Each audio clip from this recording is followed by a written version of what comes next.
খাইবার ছিল মদিনা থেকে প্রায় ১৫০ কিলোমিটার উত্তরে একটি বিশাল ইহুদি বসতি। সেখানে বনু নাদির, বনু কুরাইজা সহ বিভিন্ন ইহুদি গোত্র বাস করত। মদিনা থেকে বিতাড়িত হওয়ার পর বনু নাদির গোত্র খাইবারে আশ্রয় নেয় এবং সেখান থেকে মুসলিমদের বিরুদ্ধে ষড়যন্ত্র শুরু করে। তারা আরব গোত্রগুলোকে মুসলিমদের বিরুদ্ধে উস্কে দিত, অর্থ দিত এবং আহজাব বা খন্দকের যুদ্ধে বিভিন্ন গোত্রকে একত্রিত করতে সাহায্য করেছিল। হুদাইবিয়ার সন্ধির পর রাসূলুল্লাহ সাল্লাল্লাহু আলাইহি ওয়াসাল্লাম সিদ্ধান্ত নেন যে খাইবারের এই বিপদ চিরতরে দূর করতে হবে। খাইবারের দুর্গ, যুদ্ধের আগের চিত্র। খাইবার কোনো একটি জায়গা ছিল না, এটি ছিল পাহাড়ের মধ্যে ছড়িয়ে থাকা ৭টি দুর্গগোষ্ঠী নিয়ে গঠিত একটি শক্তিশালী ঘাঁটি। প্রতিটি দুর্গে ছিল উঁচু পাথরের দেওয়াল, খাদ্য সম্ভার এবং হাজার হাজার সশস্ত্র যোদ্ধা। তারা ভেবেছিল এই দুর্গগুলো কখনো জয় করা সম্ভব হবে না। মুসলিম বাহিনীর যাত্রা। ৭ হিজরির মহররম মাসে রাসূলুল্লাহ সাল্লাল্লাহু আলাইহি ওয়াসাল্লাম প্রায় ১৪০০ থেকে ১৮০০ সাহাবী নিয়ে মদিনা থেকে রওনা দেন। রাতের বেলায় তারা খাইবারের কাছে পৌঁছান, যাতে শত্রু আগাম প্রস্তুতি নিতে না পারে।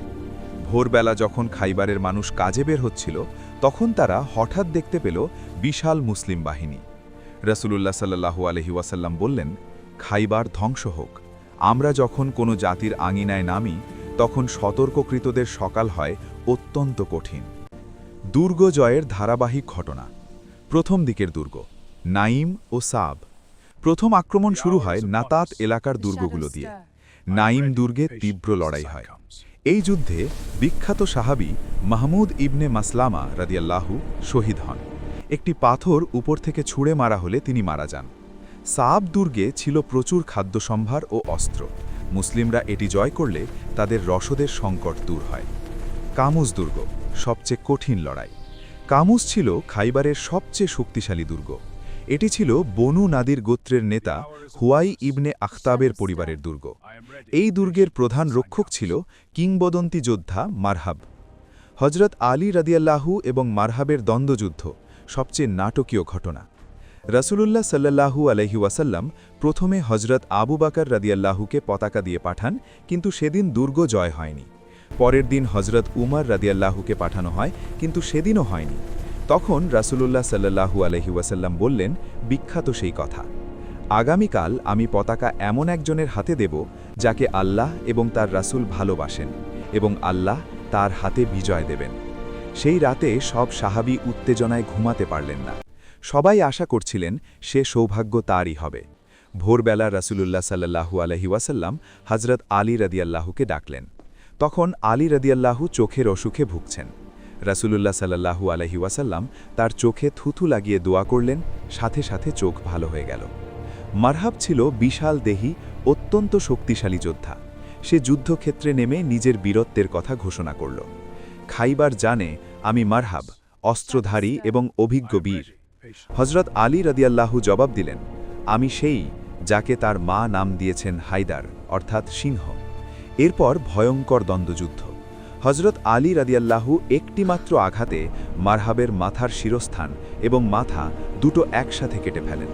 এরপর দুর্গের দরজা বন্ধ ছিল। হজরত আলী রাদিয়াল্লাহু দরজার কাছে গিয়ে এত জোরে টান দিলেন যে পুরো দরজাটি কবজা থেকে উপড়ে গেল। তিনি সেটিকেই ঢাল হিসেবে ব্যবহার করলেন। পরে ৪০ জনও মিলে সেই দরজা নাড়াতে পারেননি। খায়বার জয়ের পর একজন ইহুদি নারী জয়নব বিনতে আল হারিস রাসূলুল্লাহ সাল্লাল্লাহু আলাইহি ওয়াসাল্লামকে ভুনা ছাগলের মাংস উপহার দিল। সে জানত রাসূল ছাগলের কোন অংশ বেশি পছন্দ করেন। সে সেই অংশে সবচেয়ে বেশি বিষ মেশালো। রাসূলুল্লাহ সাল্লাল্লাহু আলাইহি ওয়াসাল্লাম একটু মুখে দিলেন, কিন্তু সাথে সাথে থু করে ফেলে দিলেন। বললেন, এই মাংস জানাচ্ছে যে এতে বিষ আছে।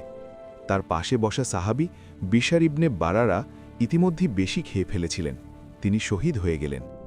রাসূলুল্লাহ সাল্লাল্লাহু আলাইহি ওয়াসাল্লাম সেই নারীকে ডাকলেন। সে স্বীকার করল। রাসূল সাল্লাল্লাহু আলাইহি ওয়াসাল্লাম তাকে মাফ করে দেন। তবে পরে বিশাররা এর রক্তের বদলায় তাকে মৃত্যুদণ্ড দেওয়া হয়। বলা হয় এই বিষের প্রভাব রাসূলুল্লাহ সাল্লাল্লাহু আলাইহি ওয়াসাল্লামের শরীরে থেকে গিয়েছিল এবং মৃত্যুর আগ মুহূর্তে তিনি বলেছিলেন সেই খায়বারের বিষাক্ত লাংশের কথা। খায়বার বিজয়ের পর বনু নাদির গোত্রের নেতা হুয়াই ইবনে আখতাবের মেয়ে সাফিয়া বিনতে হুয়াই বন্দী হন। তিনি ছিলেন অত্যন্ত সুন্দরী এবং বুদ্ধিমতী। রাসূলুল্লাহ সাল্লাল্লাহু আলাইহি ওয়াসাল্লাম তাকে মুক্ত করেন এবং বিয়ের প্রস্তাব দেন। সাফিয়ারা ইসলাম গ্রহণ করেন এবং রাসূলুল্লাহ সাল্লাল্লাহু আলাইহি ওয়াসাল্লামের সাথে বিবাহ বন্ধনে আবদ্ধ হন। পরে তিনি উম্মুল মুমিনিন হিসেবে পরিচিত হন। যুদ্ধের ফলাফল। খায়বারের সকল দুর্গ এক এক করে মুসলিমদের হাতে পড়ল। বিশাল পরিমাণ সম্পদ, অস্ত্র, খাদ্যশস্য মুসলিমদের হস্তগত হল। ইহুদিরে সন্ধির প্রস্তাব দিল। তারা বলল তারা থাকবে এবং জমি চাষ করবে, ফসলের অর্ধেক মুসলিমদের দেবে। রাসূলুল্লাহ সাল্লাল্লাহু আলাইহি ওয়াসাল্লাম রাজি হলেন। এই ব্যবস্থা পরবর্তী কয়েক বছর চলেছিল। এই যুদ্ধের পর মদিনার উত্তর দিকের সকল বিপদ দূর হয়ে গেল। মুসলিমরা এখন নিরাপদ। ইসলামের বিস্তারের পথ আরও প্রশস্ত হল।